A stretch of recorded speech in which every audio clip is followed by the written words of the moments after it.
Welcome back to Final Fantasy XIII. So let's tackle down the final boss and finish the campaign. And an apple still? You know, again, Dudes.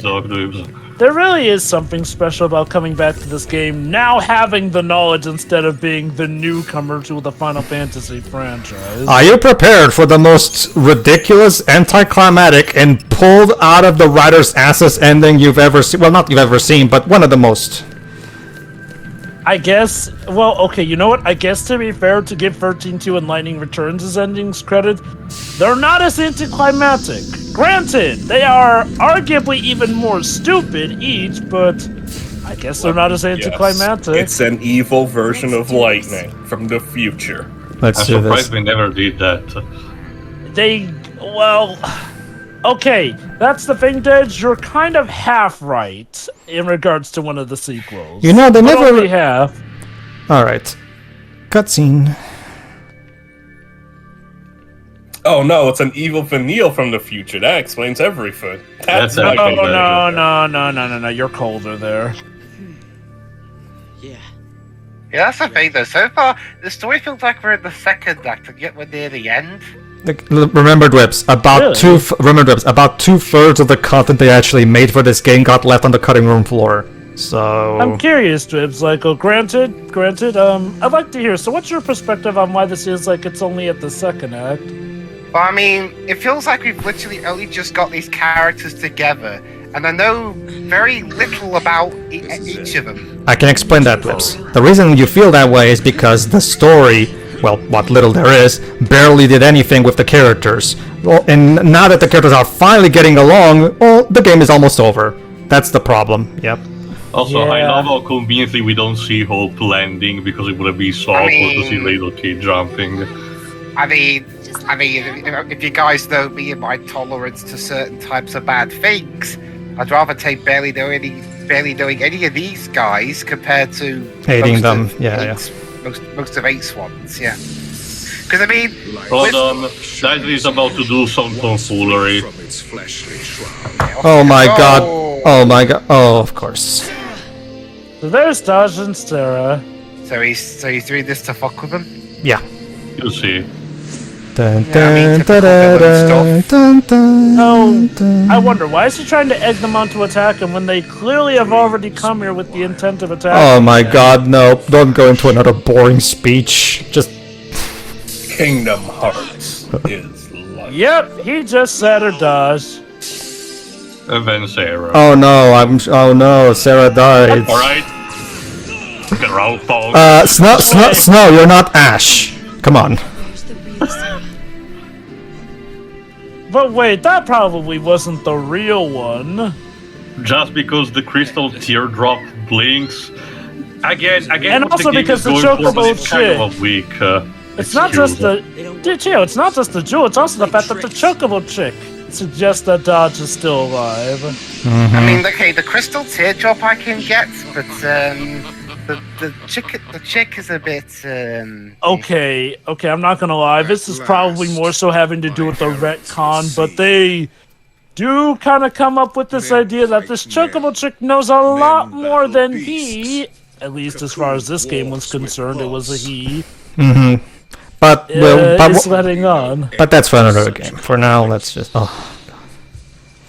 Yeah, this is the problem with Daisley. Speechifying and let us kill you! Yeah. Wasn't your plan for us to kill you? Yeah, what Jova said. Also, yeah, this is the big problem with Daisley. He just talks and talks and talks and talks. Problem is, he's not making any sort of point. He's just speaking all these fancy words in a vain attempt to make the player think this is deep. Now, mind you, a villain can speechify if A, there's a good reason to it, or B, they're actually entertaining about it. Like Sephiroth could be entertaining with his mad rants. Kuja could be very entertaining with his mad outbursts here and there. Yeah. And need I say anything more about the villain of Final Fantasy VI, Kefka? Wow, Kefka is he's- just awesome. I mean, Kefka's a delight. Daisley is none of those, though. no, he's not. I do feel for Scott Bullock who voiced him. He would like to go on to be Hades, so. Oh no! The voice He actor, was great as Hades. like we've said plenty of times over the course of this, the voice actors are not the problem. So this battle is kind of like of a joke. I get it because it's the first of a gauntlet that awaits you for the final bosses. But it kind of feels disappointing that the only real good fight against Barthandelus that you have in the entire game is just the first one that you have on the Palamicia. And arguably, isn't the first one kind of like an idiotic damage sponge that takes forever to... Oh, wait, okay. no, wait, You can argue every boss tends to do that, starting from the first bird onward. Also, yes, you can use Ultima, but you can't. Tough luck, bitches. I'm more so talking about the fact that he is kind of a difficulty mountain. Granted, maybe that's his second... Maybe that's his second fight that I'm thinking it's the of second more. Fight, The second one, yeah. The first one, like I said, has the cool advantage of you having to literally break the side faces and then going through the main, for the main one. So again, it gives the idea, a bit something more to do, and it feels a bit more engaging. But the second one keeps spamming all those fucking debuffs, and this one is just maybe okay. Again, the Thanatosian attacks in general serves just to intimidate you, but they're just literally gravity-based, quote-unquote, in a sense, the percentage. They never outright kill you. So otherwise, it's just there to scare you and, trying to replenish your HP. But otherwise, this fight is easily doable, really easily. Not to mention, unlike the first time around, instead of just grinding, I also took some time to enhance all my equipment using the material system. Since I was able to give myself infinite money and infinite usage of materials, I was able to level up and evolve my weapons to some, not necessarily the ultimate weapons, but some of the strongest ones. As a result, I am incredibly overpowered at this point. So, to give you an idea, Teo, I don't even need to poison him in the next fight to win. So, well, again, context for when we'll see it. Poison X to win. It does help that you're using hacks to make this much easier than normal. That's the thing, Jova. Trust me. The only axe I used that I will consider cheating is infinite money. The only other stuff that I did was give myself infinite CP, which all it does is cut down on the grinding, as well as the infinite usage of materials. Because again, the way you get materials is just another form of grinding. So really, all I really did was save myself 50 hours of grinding. Really. Well, that's sort of what I mean. It's like, okay, let's be honest. Yes, for some people, it's just a matter of time. The matter is just how much grinding it takes to get the best weapons because of how grinding works in this game. I don't mind grinding. I don't mind grinding, but the game has to be fun to play, which this one is not.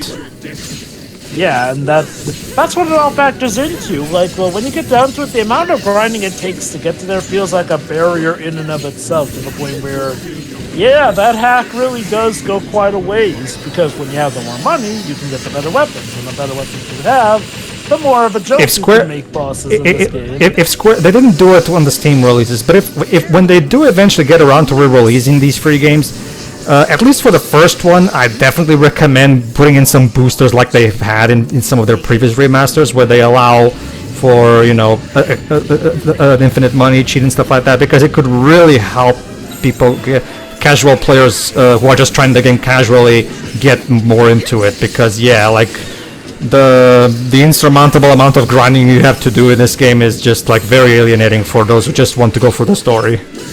Well, it was nice of them to provide something as amazing as an easy mode for this game. Part of me does wonder if they're actually going to go to the effort of including boosters, because this seems to be the game where, sure, yeah, maybe they'll re-release it for those incredibly die-hard fans of this game, or just the fans who have to have every single copy of every single game. Mm-hmm. But I do wonder if, for the most part, they figure that this is the game that we just re-release, nothing else. Oh, for a second, I thought the speech there was, "We surrender." Wait, what? You're quitting? Don't bother listening to Barthandelus. He just loves to hear himself talk, even if he's not actually saying. I meant coming from the main characters. I thought one of them said, "We surrender." Did yeah, they? when Lightning was healing. I think it's something like "Don't surrender," maybe something along those lines. Never surrender. That's it. Okay. That's what it sounded like. We surrender. Sure. Well, that's the thing, Dibs. Technically, that should be the course of action, because remember, if we kill Orphan, the world is fucked. So technically, surrendering this sounds like a much better... Okay, is the plot just going to be he was lying about that the whole time? Surprisingly, no. That's actually surprising considering how this trilogy loves contradicting itself. But surprisingly, no. That is not what's going to happen. Righty? Don't worry, Dwebs. It's the next game that's going to make this entire story pointless. I'm not kidding. In order to have the second game even happen, they retcon the ending of this one. Which is funny because the villain's plan in that game is eerily similar to the villain's plan of this game. Oh, for a different reason, not necessarily this reason, but also with a different kind of method. It's the same thing. It's the same way. Sorry, go on. All right, cutscene now. Mind you,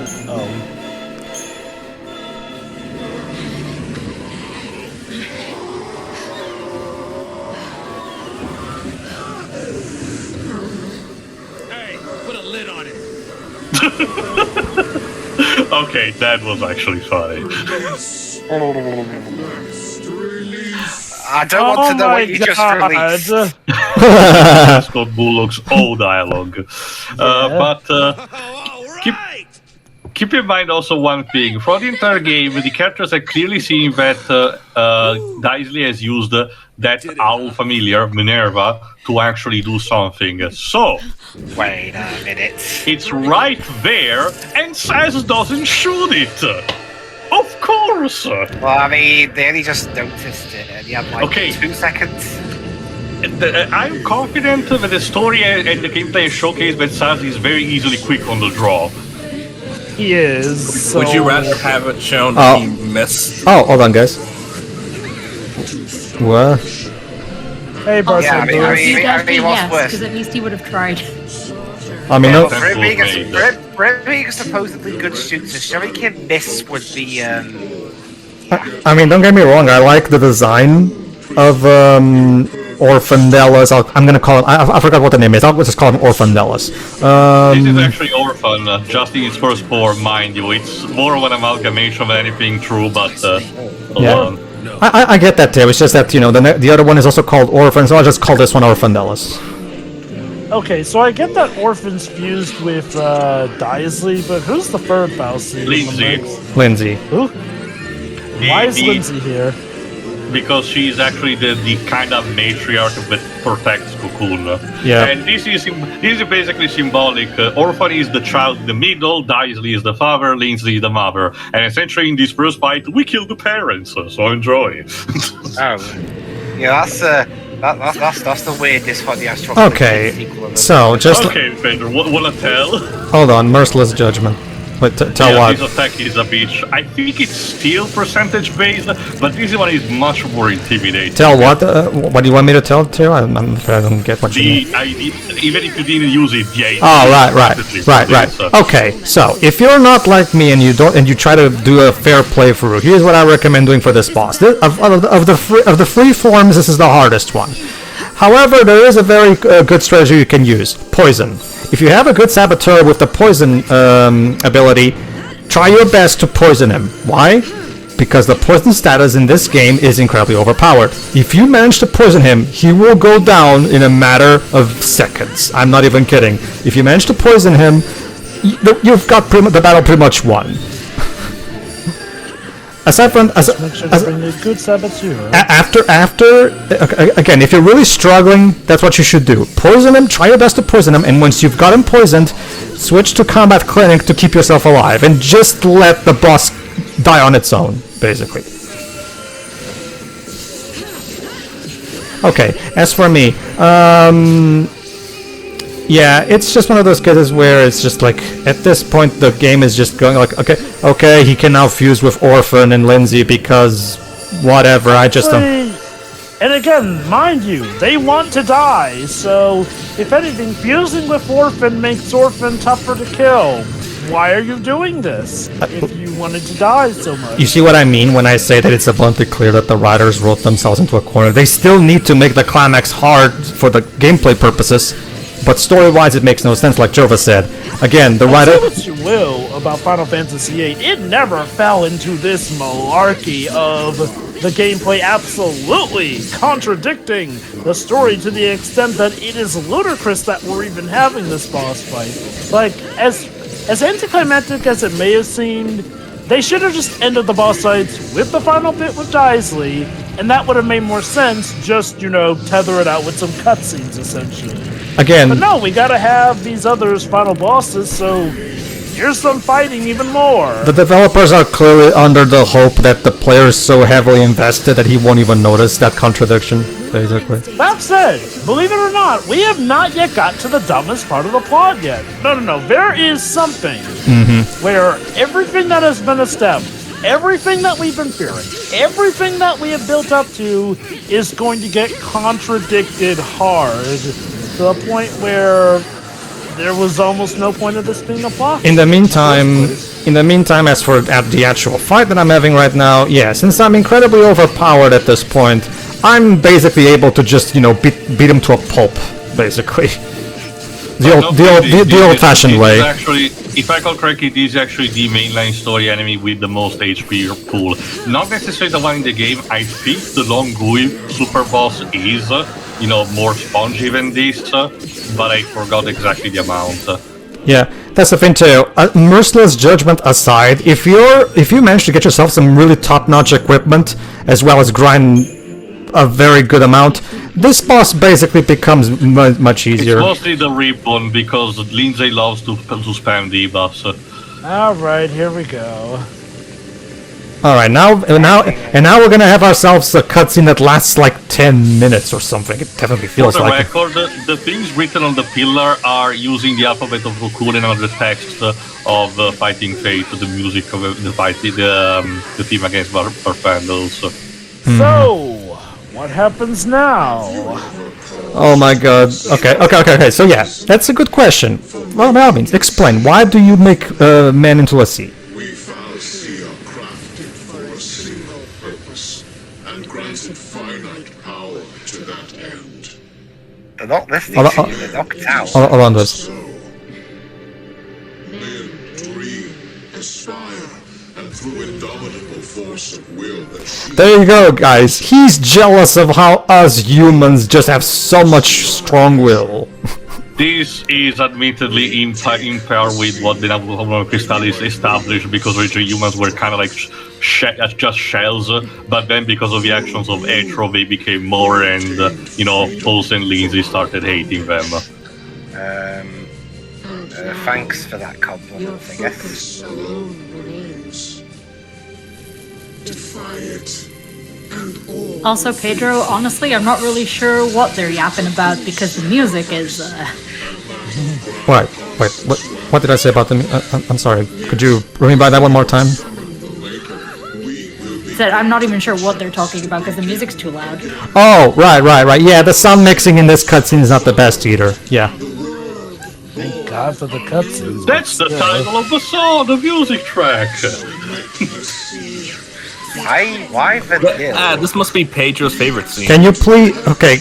Why not Fang? Just have someone scream. Someone else scream. But don't you see, Yeah, the not screen vanilla. feels like she's getting turned on by this. Remember, the directors told her they like her happy. So. That's the thing, Shio. According to Georgia, she was told to try to emulate the Japanese actress. Apparently. So that's the thing. So apparently they thought that this was doing that right. this is Toriyama's vision for Vanille's character, Shiroi. Apparently. I said I'll do it! You can't! I'll be fine. And you can't forget our promise. I mean, you just been zapped by. Okay, I need to. Oh my God. Crystallized face. Oh my god. Okay, I need to. Basically, this part of the cutscene is basically Fang and Vanille saying, "No, I do it. No, I'll do it." Okay, I need to. Tag. Okay, I need to complain about this. This is another problem that I have with the way Fang is written in this game. Every time the plot needs drama, they just have Fang completely do a 180 in what she's doing. Like, and the characters have to basically bring her down to her senses. This is now the third time this has happened. Jesus Christ, can you? Like, that's the problem with Fang's thing. Like, Fang, when she started off, was a relatively fine character, so it's like somebody realized, guys, we need to get Fang something of an arc. Okay, let's have her randomly do these crazy acts that completely would screw things over. So yeah, she's gonna try and turn into Ragnarok and kill Orphan. You stupid moron! If you do that, you'll kill us all. What about? You didn't think about that? But don't you see, she wants to protect her family and yada yada yada. How can you I mean, protect your family if they're dead? I mean, at least they won't be in danger now. Okay, and guess what? Somehow this happens now. And Everyone yeah, aside now, from Vanilla and Fang have turned into Thief. So. Why? Is this what you meant to happen? What the fuck are you even saying? well, gee, Fang, maybe you did a dum-dum there. I'm evil. I'm pointlessly Really are evil. gullible. Oh wait, actually, you know what? Forget Fang's stupidity. Why are the Fal'Cie turning the people who are trying to kill them into Thief? Like, they were still trying to kill you. Now you essentially set things back. Maybe he's a troll. At this point, the script has completely lost its mind and is just doing whatever it can to try to make you. Please feel something. Please feel something. Look how desperate this looks. See, drama. And they all die. Stop it! Well, that's the thing. They're technically dead now since they're Thief. When they're dead, they're dead. Don't bother, Dej. At this point, they lost the. As you would put it, Dej. Go on, Devs. Why does it look like they're fighting the face from Star Fox 64? Shut up. Yeah. Go on, Pedro. Don't bother, Dej. At this point, like he would say, they lost the plot completely and went off the rails. At this point. Salvation is born of sacrifice. Miracle. There are many other ways Oh salvation my! can come about. Oh my God! Stop your pretentiousness! Jesus Christ! I hate this guy. Salvation is born of miracles. Pain born of turned into my Shinori. I mean, a Kitsune. What he's saying doesn't even make any sense in this context. Why is he even saying this? This Sort of, story. sort of a mythology gag to the entire franchise. Remember mentions about from the ashes, everything Anew, Legend of the Crystal will be reborn. No, that I get, Teo, but why is he saying it in this specific moment? Okay, now he's turned some other coop. It's like if you told me, it's like if you were in pain and I started reciting the history of my country all of a sudden. You see what I mean? Like, I mean, isn't that what happened in Xenogears? One thing.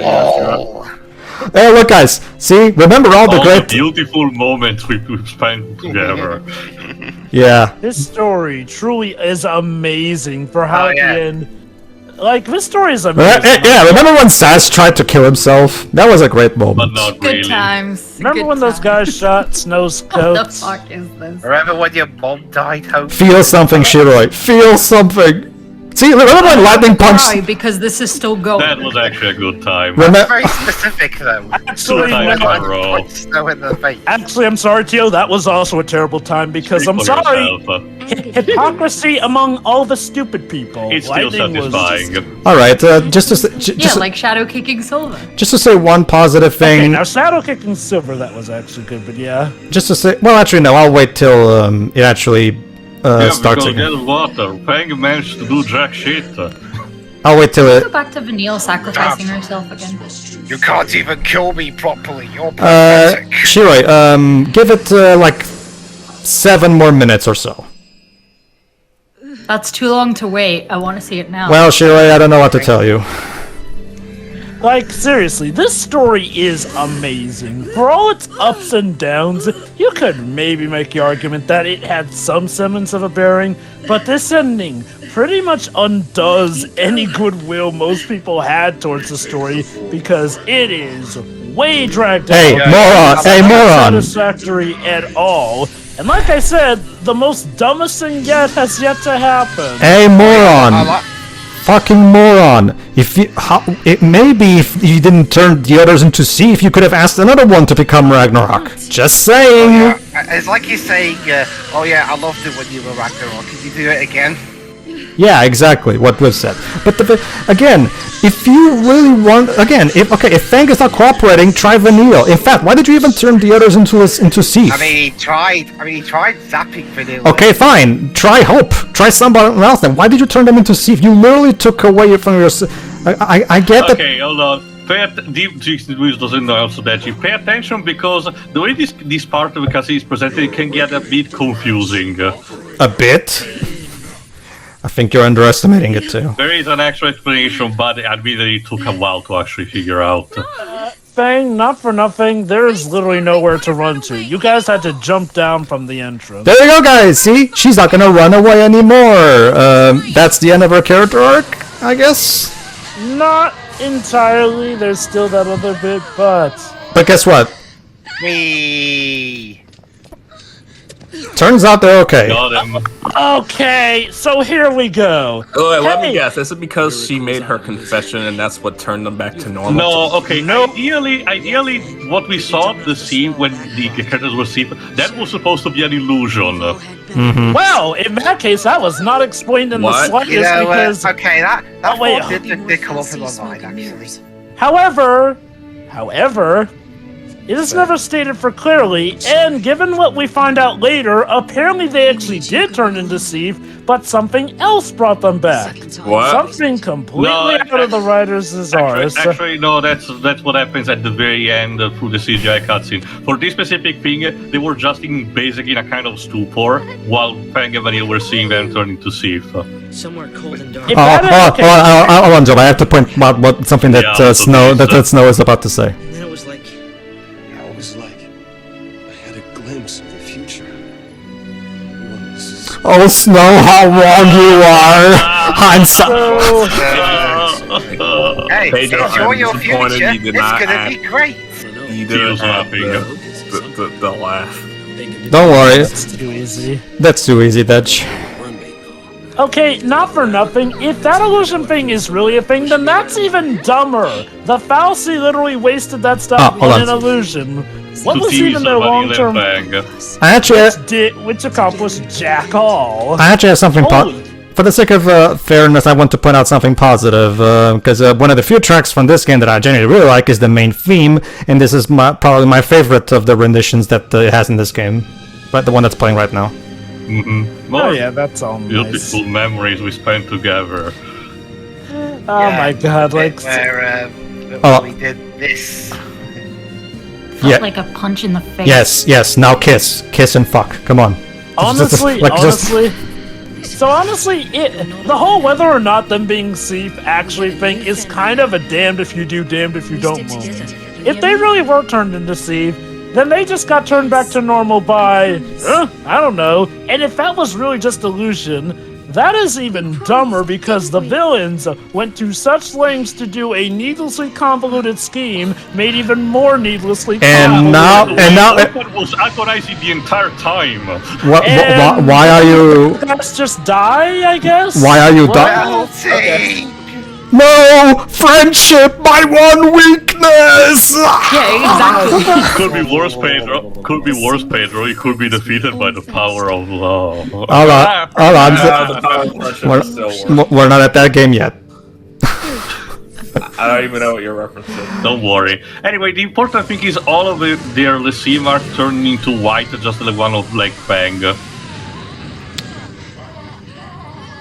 the heroes never die. Just shut up. Come on.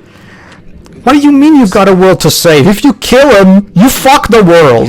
If anything, this is the right moment to turn back because I Orphan know. is in a state where he cannot actually decently arm you. True, I was actually about to say, okay, you guys have won. The two big bad Fauci are done. You don't have to kill Like, Orphan. I get it on paper they want to believe that they can free the people from, the humans from the tyranny of the FLC, but well, again, they have not a plan of what happens immediately after We can this. do it. Not only that, but like Tio mentioned, Orphan can't call the shots as much as, say, Daisley or Oh, Lindsay sure, could. he can still put up a fight, but if the characters just exit the room, he cannot literally follow them. Okay, Like, literally, you've won at this point, but they're still doing it. Like, and that's the cherry on the top for this ending. For as dumb as the villains are, it is effectively here we the go. heroes that do the most dumbest Now, thing ever. the second form of Orphan is actually surprisingly more easy. It's just the clock that was in the middle of the previous one. And apparently it's voiced by Michael Sinterlakis. Okay. All right, Michael let's Feels have Sinterlakis. very random. It's in third class. Apparently it was one of the Ninja Turtles in some of Incarnation. I'm guessing thematically there's a reason for him being easier, because at this point and all that... It's not actually easier. Well, This is a easier than the Bayonetta previous boss. Well, it is based on the concept of the... Hold on, I mentioned Oh in the my fight. god, that sounds stupid. You don't believe in anything. You gave up on life before you were even born. That doesn't make any sense. That doesn't make sense, and you're not even trying to empathize with the creature that is trapped in a constant state of pain. Hold on. I love this I one. mean, to be Wait, fair, to listen try to and kill this. them. So take it, and leave the rest of us alone. Oh, it is also this. We don't think like that. Yeah, we don't think at all. When we think there's no hope left, we keep looking until we find some. That's We not. toss our weapons to ourselves to look But cool. it's our home, and we'll protect it or die Except for no. it. David, you're going to destroy it! There you go. We live to make the impossible possible. I also really like this track, Nascent Requiem. It doesn't actually have any lyrics of any kind, it's just a very fast paced orchestral score. Here's the thing that, first of all, the fight also. You can only damage Orphan while he's staggered. So you need to, and it starts, it puts Doom at the very beginning. Don't worry about that though. It's also the... Sorry, go on. Don't worry about that though. The boss barely will damage you. He has shit attack. You can Mostly there just to annoy you, like with the taunt attack that puts you in the air.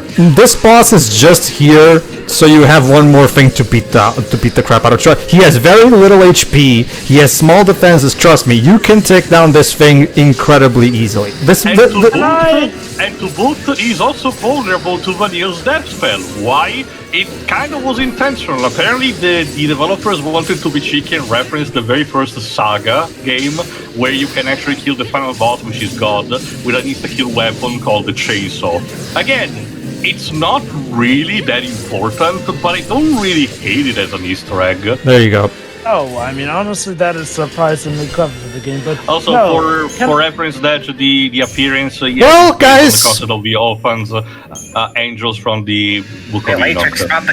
Okay, guys, I have good news and bad news. The good news is we defeated the Fal'Cie, and the Fal'Cie will no longer be the tyrannical reign at the Fal'Cie is now over. Here's the bad news, though. Yay. By killing Orphan, we've destroyed Cocoon's power source, meaning Cocoon is going to fall and explode. Meaning we all die. We're here to stop him. Tough luck, bitches. Cocoon, right? You fucking idiots. I just like... Let's just keep going at it, why don't we? We're going to say Java?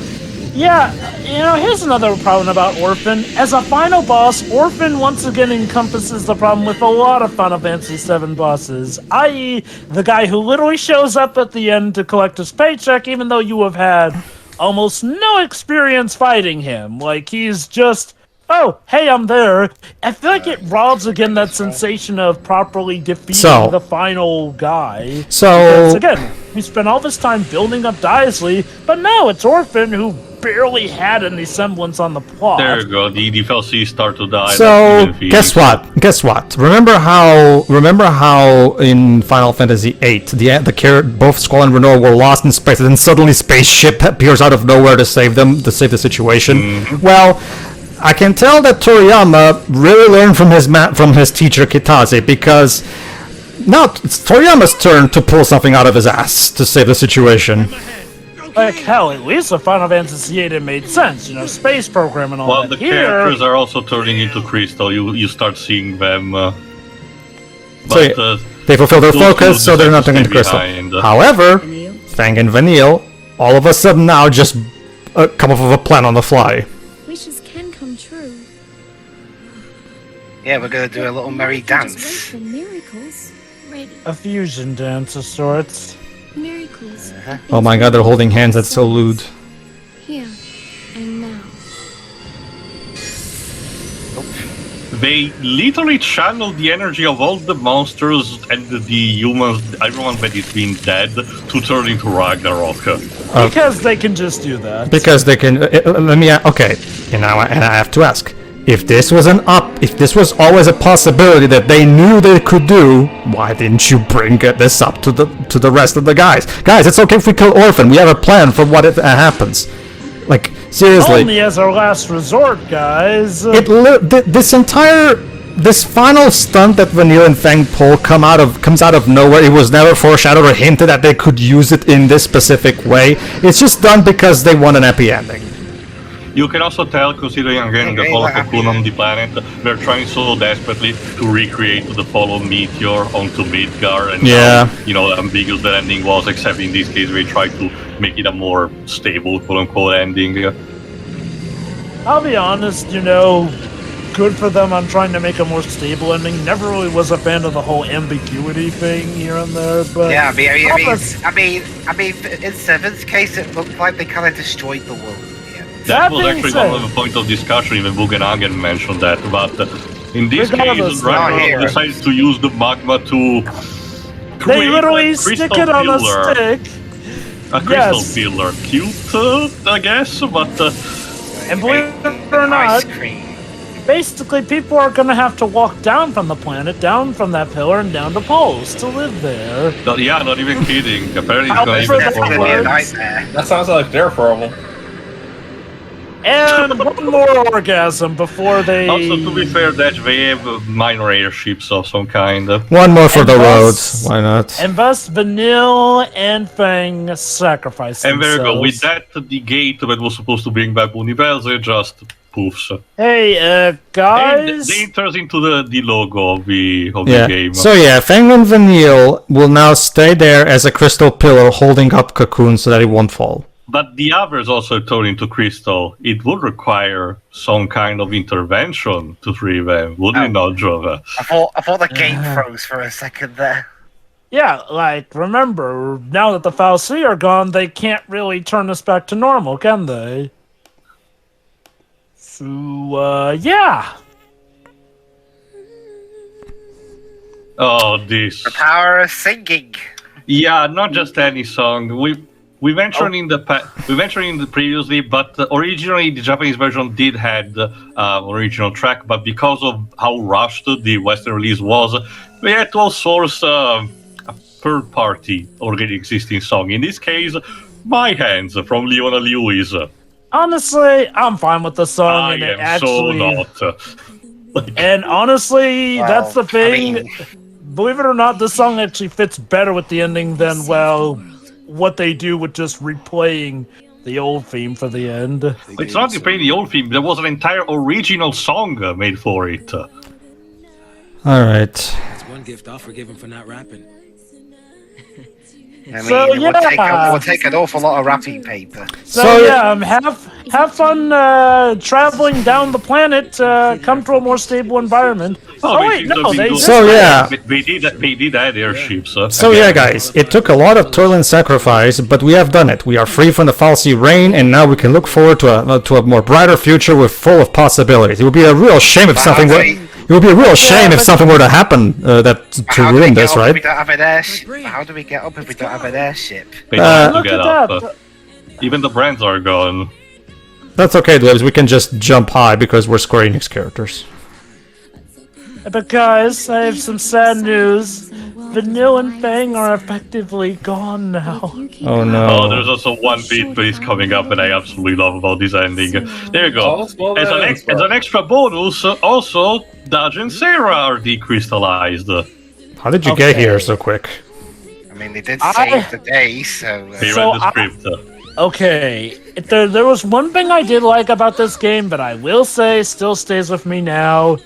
For as dumb as the plot has been, I do actually like how wholesome this ending is, now that everything is solved. Hey Jova, Hey Jova, it would be a real shame if something were to ruin it now, wouldn't it?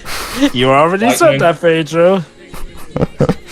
It bears repeating. And there you go. Hope even goes forward hoping to see his mother, but she doesn't show up. Hope. Well, I mean... Why not have his father? Well, actually, no. He said they're gone, as in Vanilla and Fang. So I'm guessing he was looking for them, maybe. I don't think it's the mom. I don't know. The way the scene was presented made it look like he was also waiting for his own happy ending.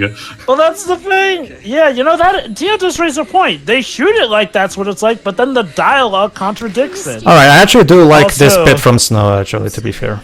It's okay. Hey, come on, the apologies can wait. We got a wedding to plan. You are gonna allow it. Right? You're gonna need a lot of demonsterization first. All right, in the area. all right, guys. Now pay attention, because I decided to basically give a basic idea of what we get after this. Don't worry, Liz. Right. Don't worry. Don't worry, Liz. This clip is from the trailer, so it's not a spoilery thing. I'm not kidding. I'm not kidding. There's a. That is the world's most weird-looking ice cream. Also, kind of would be awkward if that planet just toppled over. Mm-hmm. Not even fate can stand. Oh my God! Stop saying pretentious shit. I just. Oh, this feels philosophical. Yeah. We held the light of hope in our hearts and achieved the impossible because friendship. Okay. Well, look, space babies, Tio. Yeah, space babies. All right. Twins. And okay, guys, and then literally the very next second, this happens. Brought to you from the trailer of 13-2. Then we get to get zapped. Watch. Hold on. You wish.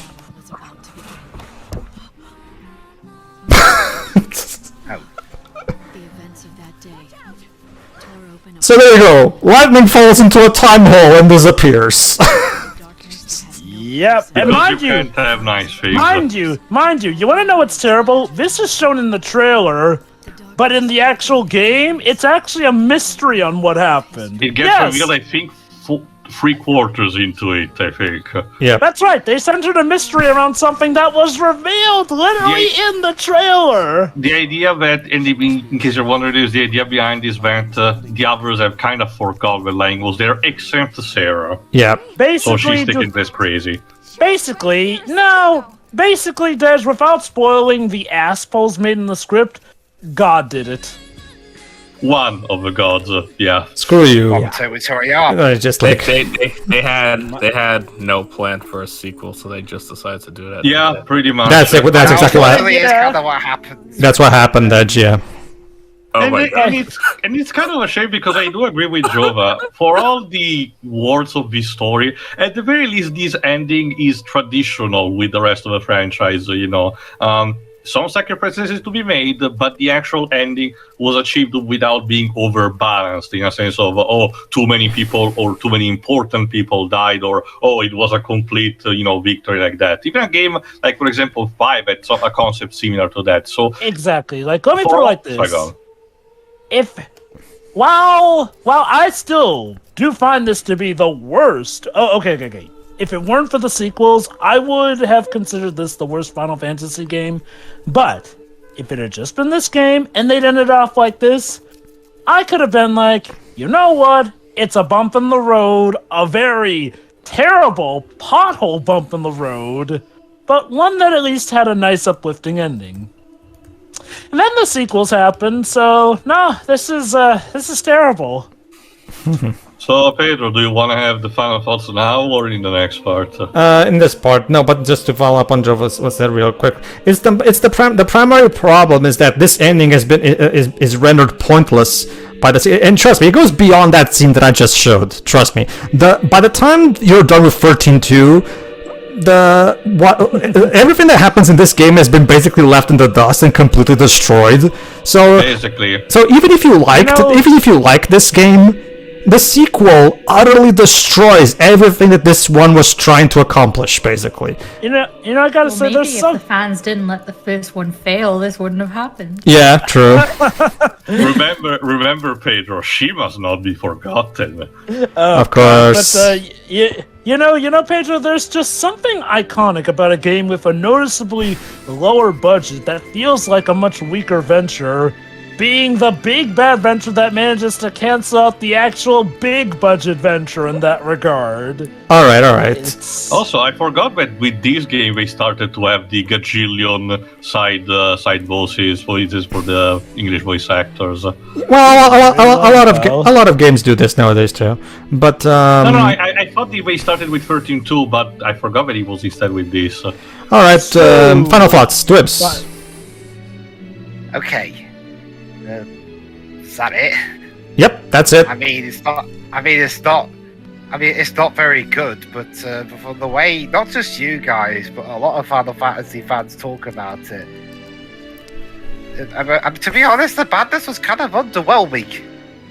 To be honest, I thought I was going to see absolute dreck at every turn, but no, the worst it got was just kind of regular bad, like I'd see in like a season 2 of an anime. Well, what was the best that it got then? You said the worst that it gets. What about the best that it gets? In terms of what exactly? Well, you said that the worst. Well, you said that the worst that it gets is just generic bad. Well, what's the best? Well, in your opinion, how best? How is the game at its best? The best. It's like watching watching a soap opera with bits that with the characters just being completely insane, but the actors are trying. Again, it's nothing worse than seeing like a bad episode of Emmerdale or Coronation Street. All right. I guess I can see your perspective on that. I mean, I don't agree, but I can get how you would feel that way. It's like, yeah, okay, I'll go into a bit more. Yeah, the story's not very good. I know, shock, right? Mm-hmm. It just doesn't really add up. But that being said, it at least didn't piss me off.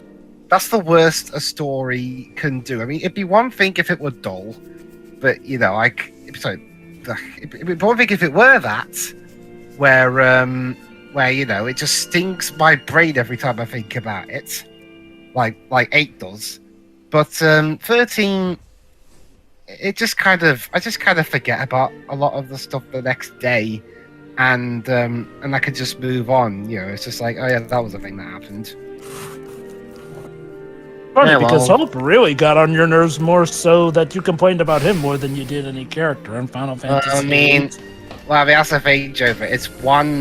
It's one bad character that did get less annoying by the end, as opposed to a whole bunch of them that got worse as the game went on. Remember, Jova, Dwibs and Shiro in particular really didn't like 8. Like, remember, there was even a point where Renoa was, saying, "Oh, I'm not good enough for you, Squall," and even made Shiro go, which he rarely does. So. Yeah. Again, though, from what I've seen and observed, though, there was overall more annoyance with this game than with 8. But again, that's just my observation on the matter and facts. Regardless, though, back to your stuff, Dwibs. Yeah, so the story's not very good. Nothing really gels together. And I can see what they're going for and the themes they're trying to convey. They just didn't do a good job of melding it correctly. Mm-hmm. That's the main problem. It's like the third Fantastic Beasts movie. What do you think of Georgia? They have everything there. It just doesn't quite match up. What do you think of Georgia Van Kuelberg's performance, quote unquote? Yeah.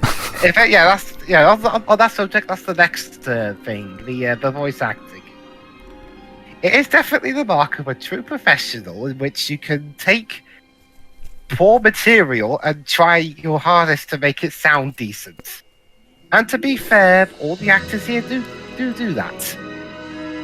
That's the thing, it sounds decent, it just isn't. But at the very least I can buy that these guys were trying, because that's the one thing about voice acting to me, at least, that I'll at least respect. Sometimes if you're faced with absolute dreck, or just not good material, if you can show you can at least try, then yeah, you'll have my full respect. Because sure. One one thing that annoys me the most about acting is when they don't even try. Like it's like when they just sound like they'd rather be anywhere else. Like the Twin Snakes remake, for example. Oh, don't worry, Lips. We'll get to it soon, right after this. Yeah. I mean, Matrix cutscenes are cool, but when half the cast sound like they're asleep, that's the problem. I actually have bits in my extra Twin Snake part for that purpose, Lips, so you're gonna have a ball. Go on. Oh boy, I can't wait for that power environment. But no, they all do their best. I mean, in terms of like the dialogue they're given here, they're not helped. But again, I'll be fair to the localization. Look what they had to work with. It's not even like 4Kids or like some bits and pieces of Digimon where sometimes the dubs took it upon themselves to try and fix issues from the original. Yes, that can be a good thing. It's not like automatically changing stuff from the original as an automatic sacrilege against the original. Sure. There is nuance, but even if the localization were good, the source is the problem. Remember, Dwebs, the localization team was only given individual scenes with no context to translate. They only received a full-blown script way later down the line. So it's like being given a jigsaw puzzle, but every so often the person who gave you it takes bits and pieces of it, takes away the rest of the puzzle, that gives you a whole new one to try and fix, while still having to use the parts they left behind. Or even better, Dwebs. Someone takes a total of five jigsaw puzzles, meshes all the pieces of all the 5 puzzles together, spreads them on the ground there. Solve that. Hey, believe it or not, it is actually cool to see people mix puzzle pieces that then they have to separate and arrange them into the proper puzzles. You know, a lot of people do that for challenge. That said, that normally results in success. This did not. Mm-hmm. It's like everything, Jover. It depends on how you do it. All right. Carry on. Okay, the graphics. That's the best part of this game. The graphics especially for a game in the middle of the PS3 360 generation, do look really consistently good overall, whether it be the pre-rendered cutscenes or the in-game ones, or even the environments while you're playing the game in general.